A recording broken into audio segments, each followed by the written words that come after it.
ஓம் நற்பவி பிரபஞ்சத்திற்கு நன்றி, பிரபஞ்ச பேராற்றலுக்கு நன்றி. இன்றைக்கி நம்மளோட சேனலில் வந்து பிரபஞ்சத்து கூட நம்ம எப்படி இணையலாம், பிரபஞ்சத்து கூட இணைகிறதுக்கு ஒரு சிறந்த வழி, அதாவது லா ஆஃப் அட்ராக்ஷன் பற்றி பிகினிங் ஸ்டேஜில் இருக்கிறவங்க எப்படி நம்ம அதை தொடங்கலாம் அப்படின்னு நினைக்கிறவங்க, நீங்கள் அதை பற்றி ஃபஸ்ட்டு வந்து லா ஆஃப் அட்ராக்ஷனாக என்ன, ஈர்ப்பு விதி எப்படி வேலை செய்யுது, எப்படி அது நமக்குள்ளே இருக்குது, நம்ம எப்படி நம்மளோட எண்ணங்களை மாற்றணும், அதெல்லாம் பற்றி நிறைய வீடியோஸ் பாருங்கள். நான் பெஸ்ட்டு என்ன சொல்லுவேன்னா, த சீக்ரெட் புக்கு அது வந்து நீங்கள் ஆன்லைனில் ஆர்டர் பண்ணாவே கிடைக்கும். ஒரு 200 ருபீஸ்க்குள்ளே தான்.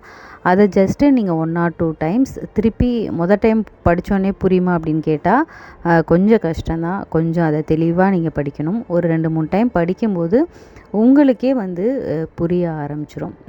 எப்படி நம்மளுடைய எண்ணங்களை முதல்ல மாற்றணும் அப்படின்னு. எண்ணங்களை மாற்றுறதுக்கு தான், அதற்குரிய வழிகளை தான் நம்ம இப்போ ஒவ்வொன்றா நம்மளோட சேனலில் நம்ம சொல்லிகிட்ருக்கோம். ஸோ கண்டிப்பாக எல்லா பதிவுகளையும் பாருங்கள்.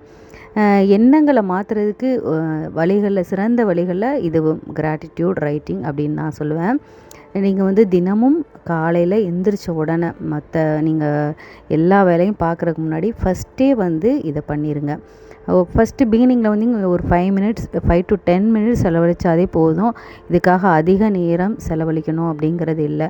நீங்கள் எத்தனை மணிக்கு எந்திரிக்கிறீங்களோ அந்த டைமில் எந்திரிச்ச உடனே நீங்கள் பக்கத்துலேயே தூங்குகிற பெட்டுக்கு பக்கத்துலேயே நீங்கள் ஒரு நோட்டு யூஸ் பண்ண போகிறீங்க அப்படின்னா, ஒரு சின்ன நோட் புக்கோ அல்லது டைரியோ வந்து நீங்கள் வச்சுக்கோங்க. நான் வந்து டைரி தான் யூஸ் பண்ணுறேன்.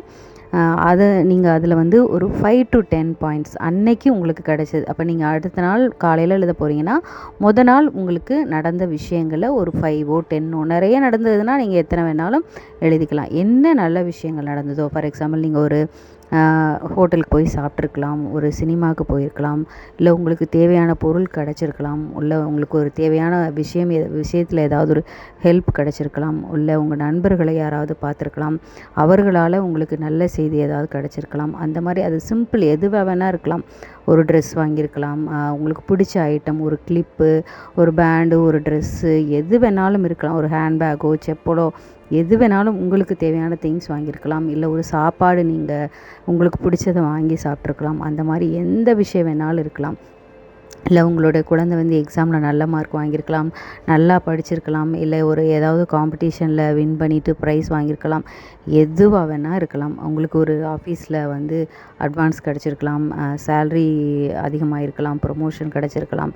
இது பெரிய விஷயமாகவும் இருக்கலாம், சின்ன விஷயமாகவும் இருக்கலாம். எதுவாக இருந்தாலும் சரி, அதில் ஒரு 5 to 10 வந்து நீங்கள் ஃபஸ்ட்டு பிகினிங் வந்து 5 எழுதுங்க.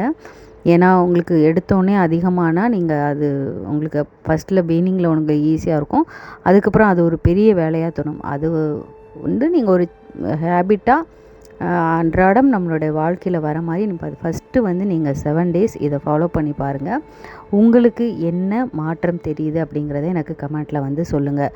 தினமும் காலையில் எழுந்த உடனே நீங்கள் ஃபஸ்ட்டு செய்ய வேண்டிய வேலை இது தான். பேனாவை எடுத்துகிட்டு நீங்கள் வச்சுருக்கிற டைரியில் ஒரு 5 to 10 விஷயம் நீங்கள் வந்து எனக்கு இது கிடைச்சதுக்காக, ஆனால் நன்றிங்கிற வார்த்தையை நீங்கள் யூஸ் பண்ணணும். இப்போ நான் இன்றைக்கி போய் ஹோட்டலில் எனக்கு பிடித்த உணவை நான் சாப்பிட்டேன், அதற்காக நன்றி.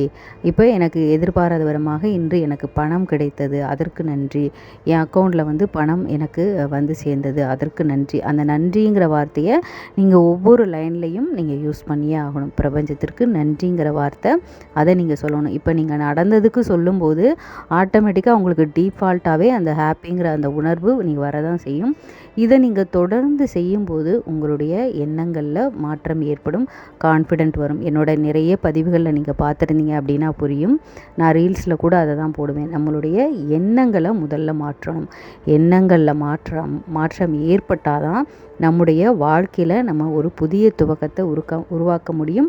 நல்லவைகளை நம்மளுடைய வாழ்க்கையில் நம்ம ஈர்க்க முடியும். ஸோ எண்ணங்களை மாற்றுறதுக்கு நம்ம என்னெல்லாம் செய்யலாமோ அதெல்லாம் நம்ம செய்யணும். ஃபஸ்ட்டு நீங்கள் இந்த 7 days சேலஞ்சை நானும் உங்கள் கூட சேர்ந்து தான் செய்ய போகிறேன். இதை வந்து கன்சிஸ்டண்ட்டாக, அதாவது பிரேக் இல்லாமல் பண்ணணும். இப்போ ஒரு நாள் நீங்கள் 2 நாள் எழுதிட்டீங்க, 3ஆவது நாள் பிரேக் விட்டுட்டீங்க அப்படின்னா திருப்பி நீங்கள் ஃபஸ்ட்லேருந்து தான் தொடங்கணும். முதல் முறையாக நீங்கள் பண்ணும்போது ஃபஸ்ட்டு ஒரு 7 டேஸ் பண்ணி பாருங்கள். அதுக்கப்புறமா ஒரு 7 டேஸ் கூட்டுங்க, ஒரு 15 டேஸ் பண்ணுங்கள், அப்புறம் 30 டேஸ் பண்ணுங்கள், அப்புறம் 45 டேஸ் பண்ணுங்கள், அதுக்கப்புறமா 90 டேஸ் பண்ணுங்கள். அப்படியே கொஞ்சம் கொஞ்சமாக நீங்கள் இன்க்ரீஸ் பண்ணிகிட்டே போங்க. கண்டிப்பாக மாற்றம் ஏற்படும். பிரபஞ்சம் நமக்கு உதவி செய்யும். இந்த வீடியோ கண்டிப்பாக உங்களுக்கு யூஸ்ஃபுல்லாக இருக்கும், கண்டிப்பாக உங்களுக்கு பிடிச்சிருக்கும். ஸோ வீடியோவை மறக்காமல் லைக் பண்ணுங்கள், ஷேர் பண்ணுங்கள். கமெண்ட்டில் நீங்கள் உங்களுக்கு என்ன நடந்ததோ அந்த விஷயத்துக்காக நன்றி சொல்கிறத கண்டிப்பாக கமெண்ட்டில் வந்து எனக்கு சொல்லுங்கள். இன்றைக்கி உங்களுக்கு என்ன விஷயம் நடந்துச்சோ அதை வந்து எனக்கு கமெண்ட்டில் நடந்த இந்த விஷயத்துக்காக நன்றி அப்படின்னு டைப் பண்ணுங்கள். கண்டிப்பாக பிரபஞ்சம் நம்மளுடைய எண்ணங்களை நம்ம மாற்றும் போது நம்முடைய ஒவ்வொருவருடைய வாழ்க்கையிலும் அற்புதம் நிகழும்.